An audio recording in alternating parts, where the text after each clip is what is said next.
everyone, this is Dawn, and Masses this weekend in his homily, Father Daniel mentioned this icon, which is the icon of the Holy Trinity, and so I thought today we might just spend a few minutes talking about what it means to pray with icons, and so here we are.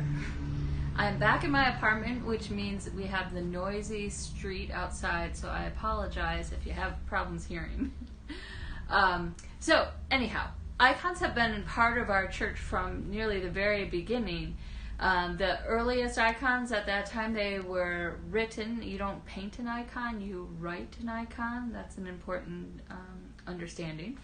So the first icons were written in a Byzantine style, which was popular in the early church, and pretty much that style has maintained through all the centuries.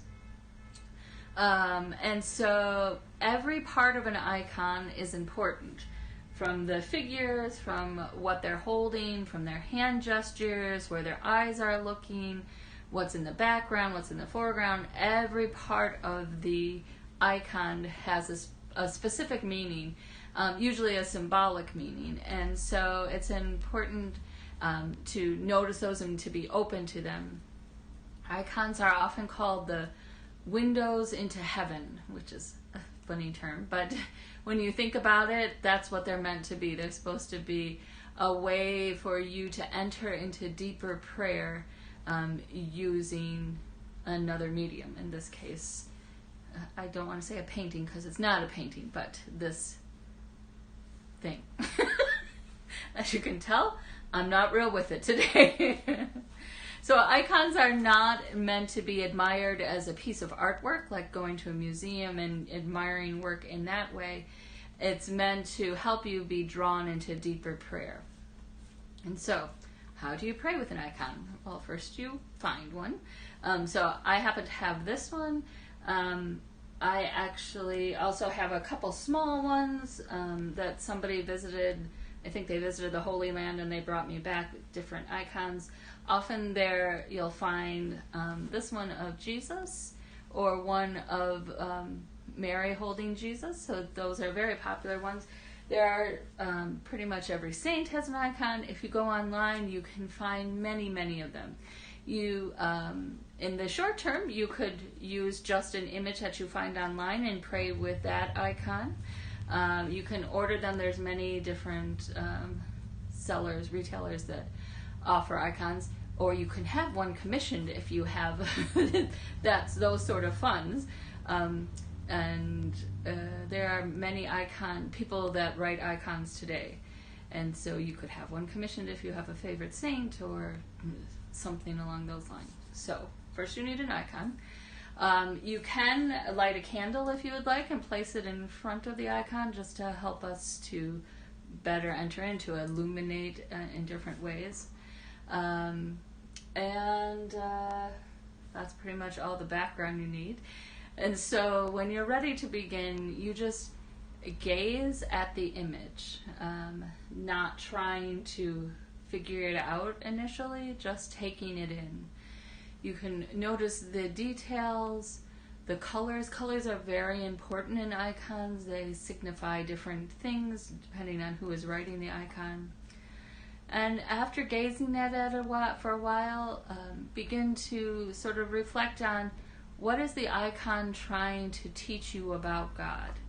What are you drawn to? And so if you're drawn to one portion of it, what is that saying to you about God? You can reflect on what effect the colors have on you, what feelings the icons bring up in you. You can look at the eyes of the people, the figures in the icon. What are they communicating? Are they looking at something? Are they looking at you? And again, what are they trying to tell you about God?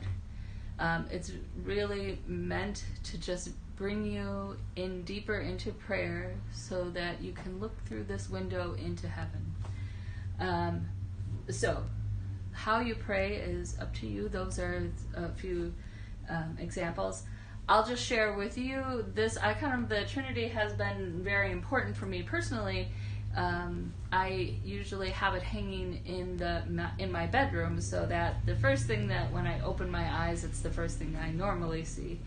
And so, as I said, it's the Trinity. And Father mentioned in his homily about the Trinity is seated around a four-sided table, but the space in front is offered for you.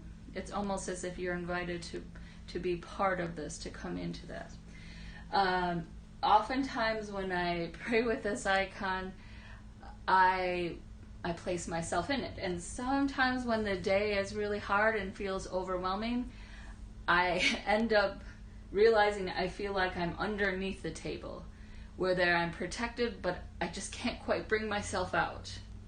And so that leads me into deeper contemplation about what is happening, what do I need. Sometimes on really hard days, at really hard points in my life, I have used this icon and my imagination to imagine crawling up in the lap of the Father and just resting there, saying that I can't do this, I can't do whatever is in front of me that day. I need your protection and all of the things that come with that. So you won't pray the same way I pray, but I invite you to take some time in the next week or so to find an icon. You might want to use this one. Again, this is the Trinity. And to just contemplate and look into the window of heaven. Have a good day.